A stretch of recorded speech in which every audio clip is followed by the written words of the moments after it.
Hi, I M doctor Anu Joseph. ഞാൻ HNC hospital Mattannur consultant physician. ഒരുപാട് patients ഇവിടെ വരുന്നത് ഒപിയിൽ നമ്മൾ കൺസൾട്ട് ചെയ്യുന്ന പേഷ്യൻസ് ഏറ്റവും കൂടുതലുള്ളത് ഹൈപ്പർ ടെൻഷൻ എന്ന് പറഞ്ഞ അസുഖമാണ്. അപ്പോൾ ഇന്ന് ഞാൻ അതിനെപ്പറ്റിയാണ് പറയാൻ ആഗ്രഹിക്കുന്നത്. ഏകദേശം 32% ആൾക്കാരിൽ ലോകത്ത് കണ്ടിട്ടുള്ള ഒരു അസുഖമാണിത്.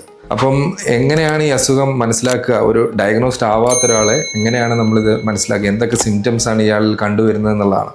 ഒന്നാമത്തേതുള്ളത് ഹെഡേക്കാണ്, തലവേദന. രണ്ടാമത്തേത് അയാൾക്ക് കാരണമില്ല, മറ്റൊരു കാരണമില്ലാതെ ഉണ്ടാകുന്ന ക്ഷീണം.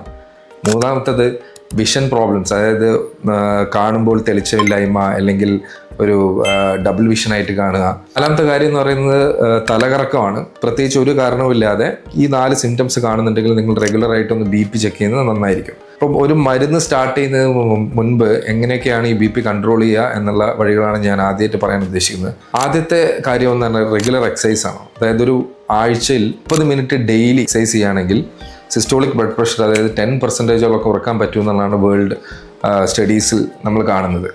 രണ്ടാമത്തെ കാര്യം എന്താ, സോൾട്ട് ഇൻടേക്ക് കുറയ്ക്കുക എന്നുള്ളതാണ്. അതായത് ഉപ്പിൻ്റെ അംശം നമ്മൾ കഴിക്കുന്ന ഫുഡുകളിൽ വളരെ കുറയ്ക്കുക. മൂന്നാമത്തെ ഒരു ഡാഷ് ഡയറ്റ് എന്ന് പറഞ്ഞ സംഭവമുണ്ട്. അതായത് നമ്മളുടെ അൺസാച്ചുറേറ്റഡ് ഫാറ്റി ആസിഡ്സ്, സോൾട്ട്, ഇങ്ങനത്തെ കാര്യങ്ങളൊക്കെ കുറച്ച്, ഫ്രൂട്ട്സ്, കാർബോഹൈഡ്രേറ്റ് റിച്ച് ആയിട്ടുള്ള ഫുഡുകൾ കുറച്ച് പ്രോട്ടീൻ റിച്ച് ആയിട്ടുള്ള ബാലൻസ്ഡ് ഡയറ്റ് കഴിക്കുക എന്നുള്ളതാണ്. ആൽക്കഹോളിക്സ് ആയിട്ടുള്ള ആൾക്കാർ അല്ലെങ്കിൽ സ്മോക്ക് ചെയ്യുന്ന ആൾക്കാർ, ഇങ്ങനെയുള്ള ആൾക്കാരിലും BP വളരെ കൂടുതലായി കാണാറുണ്ട്. ഈ പറയുന്ന സ്മോക്കിംഗ്, ആൽക്കഹോളൊക്കെ വിടുകയാണെന്നുണ്ടെങ്കിൽ ഏകദേശം 10% സിസ്റ്റോളിക് ബ്ലഡ് പ്രഷർ കുറയ്ക്കാനായിട്ട് അത് സഹായിക്കും.